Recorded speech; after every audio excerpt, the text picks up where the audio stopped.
أنا بقول يعني بكل ثقة إني أنا باخذ لي بيت في المغرب. في المغرب. نعم.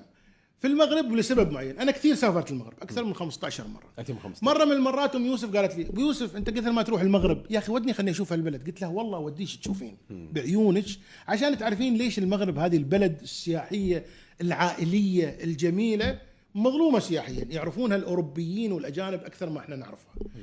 رحت وديتها مرة واحدة سفرة، رحنا سافرنا المغرب في جو جميل. طبعا المغرب أجمل أوقاته هو وقت الربيع، أجمل الأوقات. ورحت راويت الشهر كم الشهر كم؟ الربيع عندهم أنت تقدر تروح المغرب من شهر 2 لغاية أواخر شهر 5، هي أفضل الأوقات اللي بتروحها.